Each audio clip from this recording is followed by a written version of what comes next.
Up next, we have a keynote on climate muscle in the music industry. Our speaker is Adam Gardner.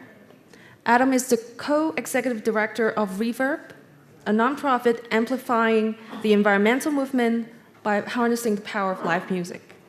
Since 2004, REVERB's programs and staff have been voted into 200 major tours, including Dave Matthews Band, Maroon 5, and Jack Johnson. Let's welcome Adam Gardner. Thanks. Thanks, Eva. Is this thing on? Oh, good. I'm portable. I want it to be portable. I'll go back to that if I need to. Yeah, so I play in the band Guster. I've been doing this for 25 years, just circling the country, talking to our fans and talking to other bands. And I didn't get into this to be an instrument of change, using music as a platform to engage people. That's not why I started picking up a guitar when I was a teenager. I picked it up because I wanted to meet girls. So it didn't start as an environmentalist. And I want to talk a bit today about how that journey starts and how it started for all of us and how we get more people to come under our tent. First of all, how's everybody feeling? Is everybody hungry and feeling a little input overload, a lot to chew on intellectually? I know I am. But I want to talk about feelings because I think that's the key to getting people to join our movement. All of us here are part of the movement, and I'm so glad to consider myself among you. But we all came here because we were moved. At some point in our lives, something moved us. Something inside of us compelled us to become a part of the movement, to make change happen. It wasn't something that we saw. We knew there were problems. We were aware of them. But just knowing it isn't enough. There are lots of people, I think, that aren't part of the movement that are aware that there's a problem. They're not doing anything about it because they're not feeling it. We're all feeling it. And how do we get more people to feel what we all feel? Right now, if I'm just checking in with how I'm feeling currently, I'm feeling excited. I'm feeling a little anxious. Partly because I'm in front of people that I respect and I don't want to screw up, but also because I'm concerned about the lack of community and the size of community that we need. We need an overwhelming number of us on this planet to be a part of this movement. We shouldn't be this little fragment of society. It needs to be an entire culture. Maggie Fox spoke to that yesterday beautifully.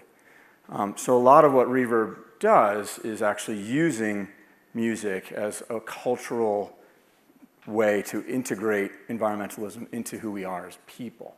And music, also, a great quote that I wrote down immediately from Maggie was, "Music is the only universal language." Has this very unique way of directly connecting to people emotionally, whether it's the soundtrack of a road trip or helping somebody. I can't tell you how many times a fan has come up to me saying, "This song that you wrote helped my friend get through chemotherapy," or "My father passed away and this song helped me emotionally." We're talking about connection. So how do we do it? How do we get more people on board? The way I like to think about it is spheres of influence. And I'm not talking about power. I'm not talking about governmental law or institutional rules. I'm talking about connection, people connecting to each other and influencing each other's hearts, minds, and actions so we can actually together really tackle the problem. And like I said, it's nothing short of an overwhelming majority of the people on this planet need to be involved actively. So I talk a lot about spheres of influence through our platform with fans, because I think one of the biggest problems is if they aren't feeling it, that's a problem. And if they are feeling something, it tends to be helplessness. What am I going to do? I'm just one person.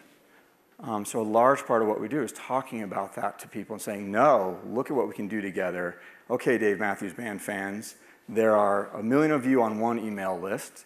There are 1 million of you that bought tickets this summer on the concert tour. Linkin Park has 62 million Facebook followers. You are a community. These artists have already built these grassroots movements that are their fan bases and have this incredible connection to each and every one of them. So REVERB really plugs into that, taps into that connection that artists have, that special relationship. And it's unlike any other celebrity. A lot of celebrities have reach, and so they may have millions on their Facebook or Instagram or whatever it is on social media, but that connection emotionally is different. You know, I've seen fans tattoo lyrics of our band and certainly other bands on their bodies.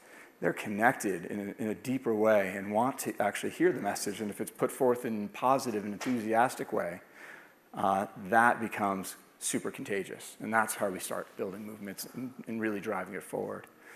Oh, I'm in control of this. I keep waiting for someone to turn the... So I'm going to back up a little bit, but here's just some of the bands that we work with. We've been really lucky. I'm going to just quickly talk about my personal coming to this from a guy that was a teenager playing guitar and wanting to meet women, or girls at that time, really, I was a teenager, to actually becoming a part of our movement, our environmental movement.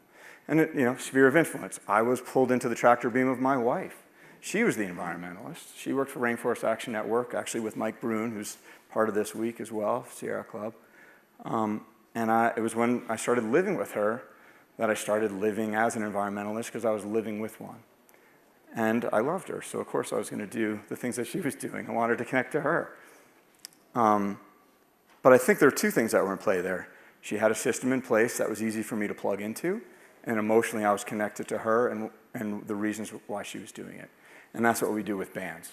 We set up systems for them to be green on tour, and they've expressed, you know, I connect to them as a peer and say, this is possible. We don't have to be a disposable industry. We don't have to have plastic covering the floor at the end of the night by all our fans. We don't have to be burning so much fuel, and we have alternate fuels that we can be putting in our buses and trucks. We don't have to be throwing out our batteries every night from our instruments. So I was connecting to them peer to peer, and they are connecting to their fans because they have, again, probably not the same romantic love, hopefully not, as I do toward my wife, but they do have this passion and love for the favorite bands. So we give them a system to plug into. At shows. That's a recent picture I took on the Jack Johnson tour, who we're out with right now. You can see they're excited. If you look closely, there's actually a few people holding up. Jack Johnson actually, talk about spheres of influence, he influenced venues to switch to reusable tumblers, where if you bought the tumbler, and of course it was a Jack Johnson tumbler, so it's a merch item anyways, it's merchandise, you can get $1 off beer. So you're incentivized to actually use a reusable cup. So this is the Eco-Village. This is the system we have in place. That sounds very formal when I say system, but this is where it's a fun area, actually, where people can plug right in. This is right as people come into the venue to plug into local and national environmental groups, campaigns, organizations, technologies, and all sorts of things. We've done a host of different issues all along the environment, both locally, so people can plug right in, talk to their local organizations, volunteer, and we incentivize them. On Jack Johnson, we have something where basically people can digitally check in at each tent.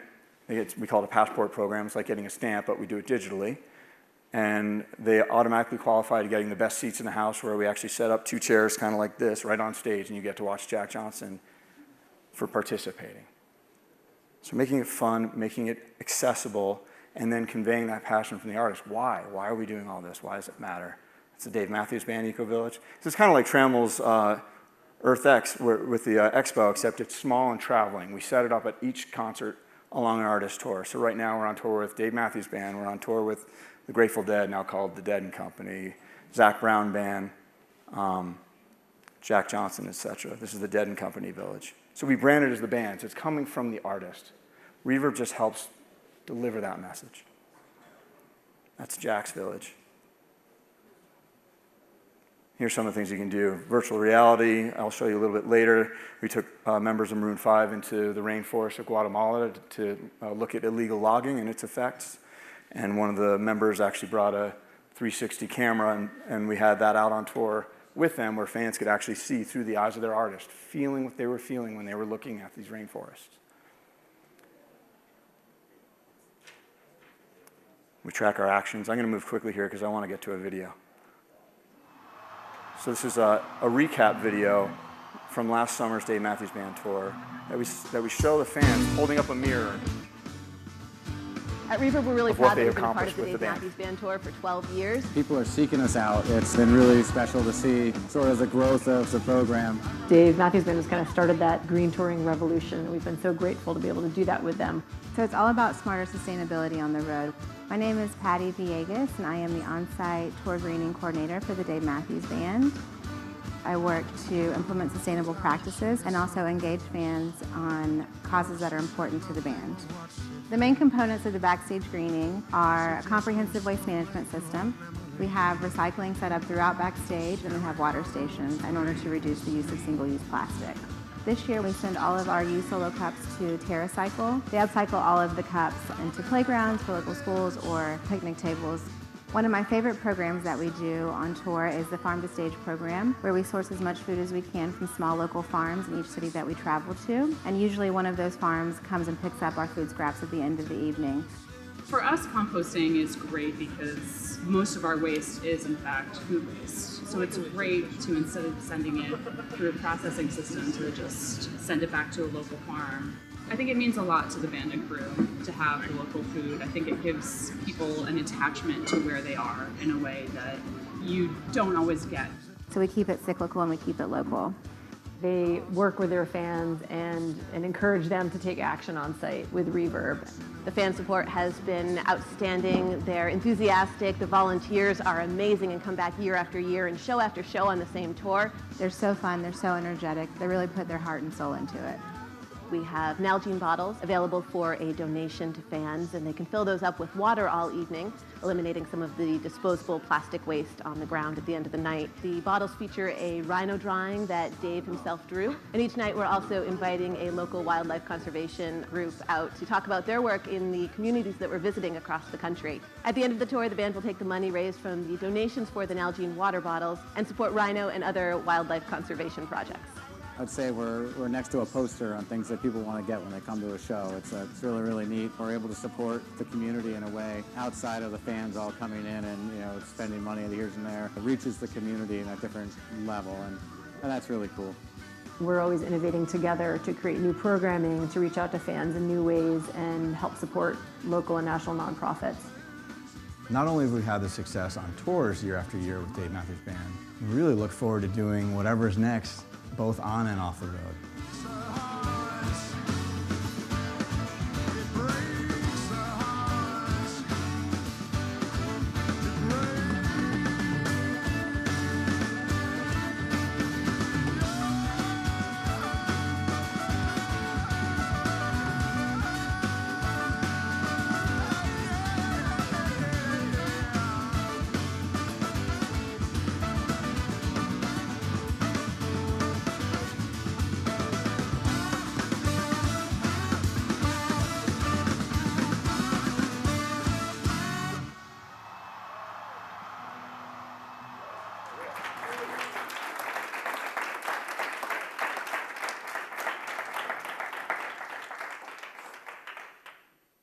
So that was just from one tour. We've been working with Dave Matthews Band for 13 years and 200 tours over the past 13 years. So take some of those stats and start multiplying times 200.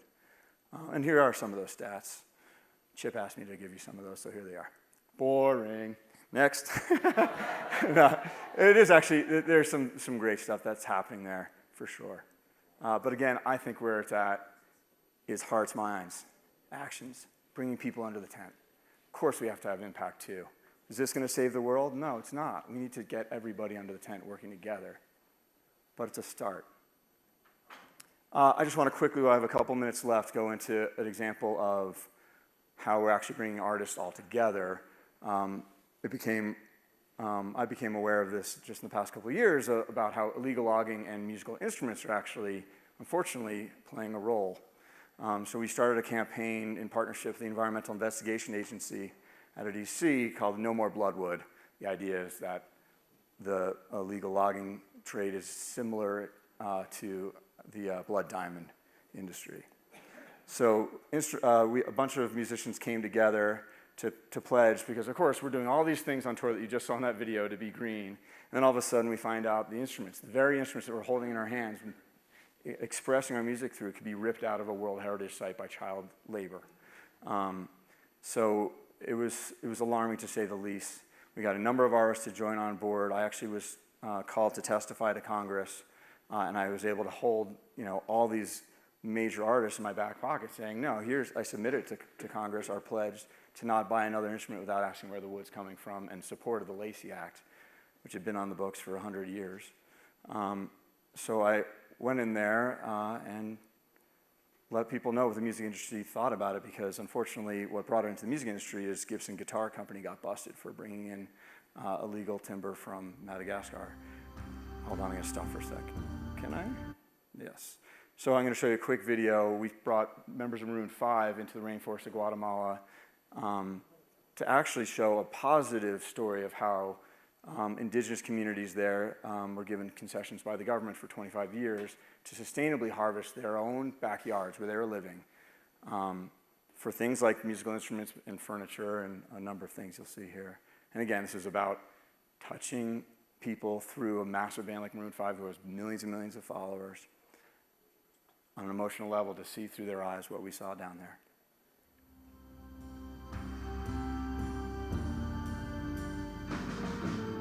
It's actually a 20-minute documentary. Communities around the world are feeling the effects of illegal logging. Crime and corruption are fueling an epidemic of deforestation, and unwitting consumers are funding it. Stolen wood is manufactured into thousands of everyday products, including musical instruments like guitars. Adam Gardner is a member of the band Guster and co-founder of the environmental non-profit REVERB. A lot of us in the music world are concerned about the impacts that we have been doing while we're touring on the environment, whether that's plastic waste or the fuel we're burning in our buses and trucks. But then when we learned that the very instruments that we're playing our music with could be clear cutting and tearing out old growth forests, it was very alarming for all of us. Think about the furniture, where it comes from, a guitar for a musician, where it comes from. In some cases, that wood has been harvested illegally. It's really something that we want to shine a light on and bring to the attention of the world so that we can help stop illegal logging in its tracks. To learn about how communities are combating illegal logging, Adam and Lauren travelled with the Environmental Investigation Agency to Guatemala. They were joined by musicians James Valentine and Jesse Carmichael of Maroon 5. It hadn't even really occurred to us to think about where the wood came from for the guitars we play. We're up there every night on stage playing guitars that are made out of wood. Until it was brought to our attention, we didn't really understand some of the problems with illegal logging and some of those negative consequences. The musicians travelled to the Maya Biosphere Reserve in the northern Guatemalan state of Petén. This area contains a unique mix of national parks, biotopes, archaeological sites, and sustainable forest concessions. A forest concession is a large region of forest managed by companies or communities that harvest timber or other forest products. The forest concessions of the Maya Biosphere Reserve are unique because they are primarily managed by communities and have become a world-renowned example of sustainable forest management. We do planning for the next 90 years. At the same time that we are using the forest, we are taking care of the forest, we protect the forest. And we are planning for the future for 90 years, for example, because I have kids, and my kids will have kids, and then I want it whatever they can have in the future. For me as a guitar player, to be in the rainforest and see the woods that make up the guitars that I play in their natural environment, that was the most inspiring part of the trip. That will be the father of all future guitars. Yes. Thanks. Sociedad Civil Esfuerzo siempre ha tenido un problema con la tala ilegal de bosque. Genera pérdidas importantes de patrimonio natural, genera degradación, pérdida de diversidad biológica, genera pérdidas también económicas porque la tala ilegal no paga impuestos, no entra a través de los mercados legales. One of the biggest problems with illegal logging is that if a community that's doing things in a sustainable way harvests the wood and an illegal company harvests the same amount of wood, they're going to be able to sell that wood for a much lower price. So companies out there kind of have this moral question. It's a question I think we all just have to ask ourselves when we're about to buy something. Our future and the future of our planet hinges on our willingness to manage our resources in a sustainable way. Community forestry in the Maya Biosphere Reserve is an example of how to both preserve and benefit from our precious natural resources. Unfortunately, this is the exception to the rule. Around the world, communities are struggling with the devastating impacts of illegal logging. With all of the illegal logging that's going on, I think it was really important that we came here to see a positive example of sustainable forestry working. I mean, it turns out that local communities taking care of their own backyards is a really effective way to preserve these forests. It's in the community's interest to preserve these forests for future generations.